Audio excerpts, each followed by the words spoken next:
Hello and I welcome you to Vigyan Recharge. ये है वो सच्ची घटना जिसमें असल जिंदगी में एक मरे हुए इंसान को जिंदा किया गया था, यानी फ्रैंकेनस्टाइन एक्सपेरिमेंट। अगर आपको डार्क एक्सपेरिमेंट से डर लगता है तो मैं आपको बता दूं, ये एक्सपेरिमेंट मानव इतिहास के डार्केस्ट एक्सपेरिमेंट्स में से एक था। लंदन में 5 दिसंबर की शाम को लगभग 4:30 बजे जॉर्ज फॉस्टर नाम का एक आदमी अपनी बीवी और बेटी के साथ पैडिंगटन कैनाल के बराबर में बने हुए रास्ते पर जा रहा था, जिसे जाते हुए एक 9 साल की बच्ची ने देखा। उसी शाम को कुछ घंटे बाद जॉर्ज फॉस्टर अपने दोस्त के साथ पब में बैठकर ड्रिंक करते हुए भी देखा गया, लेकिन अब उसका परिवार उसके साथ नहीं था, जिसमें कुछ भी अजीब नहीं है। हो सकता है उसका परिवार घर पर हो या कहीं पर गया हो। अगली सुबह जॉर्ज एटकिन नाम का एक व्यक्ति अपनी नाव को लेकर पैडिंगटन नदी में जा रहा था। तभी उसे किसी चीज के उसकी नाव से टकराने का एहसास होता है, जिसे ध्यान से देखकर एटकिन घबराते हुए नाव छोड़कर सीधा पुलिस के पास चला जाता है। पुलिस की टीम जब छानबीन करती है तो पता चलता है कि पानी में और कोई नहीं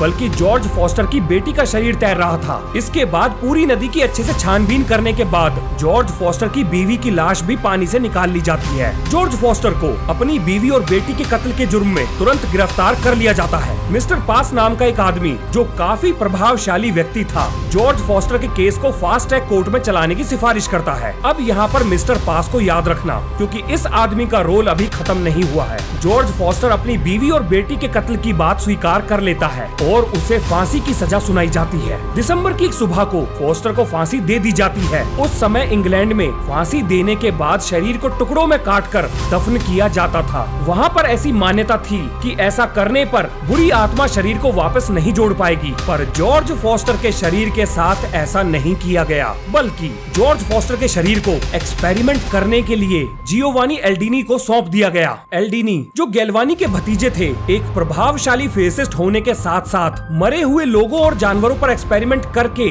उन्हें जिंदा करने की थ्योरी देने वाले पहले इंसान थे। अब यहाँ पर लुइजी गैल्वानी के बारे में भी पता होना चाहिए। ये वही वैज्ञानिक थे जिन्होंने बिजली की मदद से दुनिया में पहली बार एक मरे हुए मेंढक के पैरों को हिलाकर ये साबित कर दिया कि जिंदा शरीर की मांसपेशियों का रेस्पॉन्स शरीर के द्वारा पैदा की जाने वाली बिजली के कारण उत्पन्न होता है, जिसे नाम दिया गया एनिमल इलेक्ट्रिसिटी का, यानी गैल्वेनिज्म का। जनवरी की एक ठंडी रात को बड़े बड़े साइंटिस्ट और रिसर्चर्स, जर्नलिस्ट, डॉक्टर्स एल्डीनी के इस एक्सपेरिमेंट को देखने के लिए जमा हुए। एल्डीनी ने एक पावरफुल बैटरी से कनेक्शन करके 2 इलेक्ट्रोड को जॉर्ज फॉस्टर के चेहरे पर लगाया, और ऐसा करने के कुछ सेकंड बाद ही जॉर्ज फॉस्टर का जबड़ा खुल गया। चारों तरफ सन्नाटा छा गया। फिर अचानक से जॉर्ज फॉस्टर की बाईं आंख खुल जाती है। ये देखकर वहाँ बैठे हुए लोग जोर जोर से चिल्लाकर इधर उधर भागने लगते हैं। कुछ बहुत ज्यादा डरे हुए लोग इस एक्सपेरिमेंट को बर्दाश्त नहीं कर पाते और इसे आधा अधूरा छोड़कर अपने घर की तरफ निकल जाते हैं। इसके बाद एल्डीनी एक इलेक्ट्रोड जॉर्ज फॉस्टर के सीने में घुसाते हैं और तुरंत ही फॉस्टर अपनी मुट्ठी बंद करके हवा में जोर से पंच करता है। वो अपने हाथ पैरों को जोर जोर से पटकने लगता है। ये नजारा इतना भयानक था जिसे देखकर मिस्टर पास, जिन्होंने जॉर्ज फॉस्टर के केस को फास्ट ट्रैक कोर्ट में चलाने की सिफारिश की थी, वो इतना ज्यादा घबरा जाते हैं कि हार्ट अटैक से उनकी ऑन द स्पॉट मौत हो जाती है। इससे ज्यादा पब्लिक डोमेन में इस एक्सपेरिमेंट के बारे में और जानकारी अवेलेबल नहीं है। अब यहाँ पर यह भी जानना जरूरी है कि आखिर एल्डीनी को ऐसे अजीबोगरीब एक्सपेरिमेंट करने का ख्याल कैसे आया। सबसे पहली चीज, एल्डीनी एक गैल्वेनिस्ट थे। गैल्वेनिस्ट उन लोगों को कहा जाता है जो ये मानते हैं कि इंसानी शरीर को जिंदा रखने का काम शरीर के द्वारा बनाई गई बिजली के द्वारा किया जाता है। हाँ, ये सच है, हमारा शरीर बिजली बनाता है, चाहे उसकी मात्रा थोड़ी ही क्यों ना हो। एल्डीनी अपने चाचा यानी लुइजी गैल्वानी के साथ एनिमल इलेक्ट्रिसिटी पर एक्सपेरिमेंट करते थे। गैल्वानी मानव इतिहास में वो पहले इंसान थे जिन्होंने ये साबित किया कि मानव शरीर की मांसपेशियां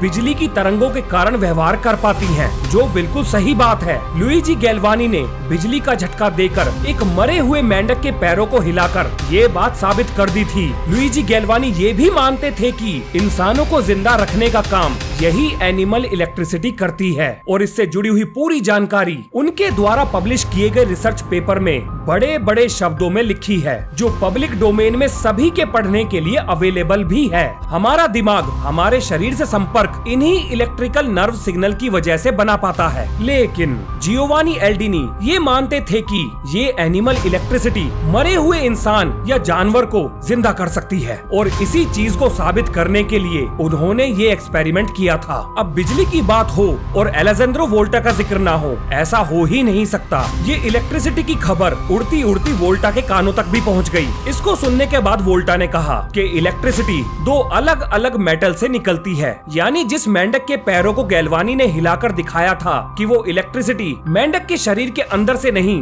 बल्कि मेटल की दो अलग अलग प्लेट की वजह से बनी थी। अब छिड़ चुकी थी जंग वोल्टिस्ट और गैल्वनिस्ट लोगों के बीच में। हालांकि दोनों को मानने वाले कुछ हद तक सही थे। गैल्वनिस्ट सही थे कि हमारा शरीर बिजली की तरंगों की मदद से मांसपेशियों को न्यूरल सिग्नल ट्रांसमिट करके कंट्रोल करता है, लेकिन वो ये बात गलत बोल रहे थे कि मरा हुआ शरीर इलेक्ट्रिकल सिग्नल बना सकता है। और वोल्टिस्ट सही थे कि दो अलग अलग मेटल प्लेट की मदद से बिजली को बनाया जा सकता है, लेकिन वो ये मानने को तैयार नहीं थे कि इलेक्ट्रिकल सिग्नल मांसपेशियों को कंट्रोल कर सकते हैं। सन 1800 में अलेजेंड्रो वोल्टा ने एक वोल्टिक सेल का निर्माण किया, जिसे उस समय वोल्टिक पाइल का नाम दिया गया, और इस तरह से जन्म हुआ बैटरी का। अब एल्डिनी ने तुरंत ही वोल्टा के द्वारा बनाई गई बैटरी का इस्तेमाल करके अपने एक्सपेरिमेंट्स को आगे बढ़ाना शुरू कर दिया। उन्होंने एक मरे हुए इंसान के दिमाग में इलेक्ट्रोड डालकर जब एक्सपेरिमेंट किया तो पाया कि दिमाग का राइट हिस्सा शरीर के लेफ्ट हिस्से को कंट्रोल करता है और दिमाग का लेफ्ट हिस्सा